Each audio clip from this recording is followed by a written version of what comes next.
जिसने पूछा ও মাই god, you look beautiful.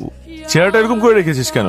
তুই কি কোনো কারণে আমার উপর রাগ করে আছিস? রাগ করবো কেন? জন্ম থেকেই আমার চেহারাটা এরকম, দেখলেই মনে হয় রাগ করে থাকি। দেখলে মনে হয় রাগ করে থাকি। আমি তোকে খুব ভালো করেই জানি। সমস্যা কি বল? সমস্যা কি তুই বুঝিস না? হুট করে আমাকে ফোন দিয়ে বললি বিয়েটা আমি করে ফেলছি, জুই শুনছো? কেন কেন তোর বিয়ে করতে হবে?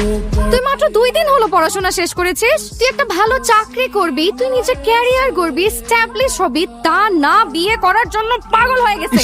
কানের কাছে চিৎকার করছে। এই কথা যদি পাত্রীর মা বলতো তাহলে একটা কথা ছিল, সে আমাকে বলতে পারতো যে তুমি যে আমার মেয়েকে বিয়ে করতে চাও কি করো, তখন আমি বলবো আমি বেকার, আমি কিছুই করি না। তারপর সে আবার আমাকে জিজ্ঞেস করতো যে তুমি আমার মেয়েকে খাওয়াবে কি? আমি বলতাম আমি যা খাই তাই খাবে। তারপর সে যদি আরো রাগান্বিত অবস্থায় আমাকে জিজ্ঞেস করতো যে আমার মেয়েকে কি তুমি সুখী রাখতে পারবে, তখন আমি বলতাম এই প্রশ্নটা আপনি আমাকে না করে আপনার মেয়েকে প্রশ্ন করুন যে সে কি আমাকে সুখী রাখতে পারবে কি না। আচ্ছা, আর আজবের কি আছে এখানে? বিয়ের যত অ্যারেঞ্জমেন্ট, যত হ্যারাসমেন্ট সব তো আমাকে পোহাতে হচ্ছে। তুই প্যারা নিচ্ছিস কেন? Your a guest. তুই ঢাকা থেকে সুনামগঞ্জ পর্যন্ত আসছিস আমার বিয়ে খাওয়ার জন্য। বিয়ে খাবি, খেয়ে চলে যাবি, ব্যাস।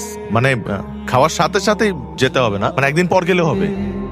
একদিন পরে চলে যাব? একদিন পর তো আমিই চলে যাবো বোকা। হানিমুনে যাবো না? হানিমুনের ডেটও ফিক্স করে ফেলছিস? শুধু ডেট কেন, প্লেসও তো ফিক্স করে ফেলেছি। মলদ্বীপ যাচ্ছি আমরা। এত তাড়া না, আর তোর সয় না। তুই মন খারাপ করছিস কেন? তুই তো আবার আসবি। হানিমুনের পর? হানিমুনের পর না, 2 বছর পর আমাদের বাচ্চা হবে না? বাচ্চা রাখিকার অনুষ্ঠান করবো, তখন তোকে দাওয়াত দিব।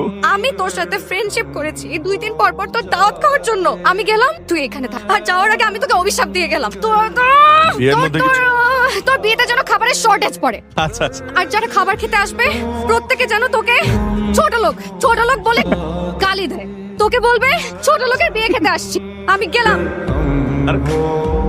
এত সহজেই আমি তোকে চলে যেতে দেব? তুই আমার সবচাইতে প্রিয় বন্ধু। আর বন্ধুত্বের অপর নাম যদি হয় ভালোবাসা, তাহলে আমি তোকে আজীবন ভালোবেসে যাব।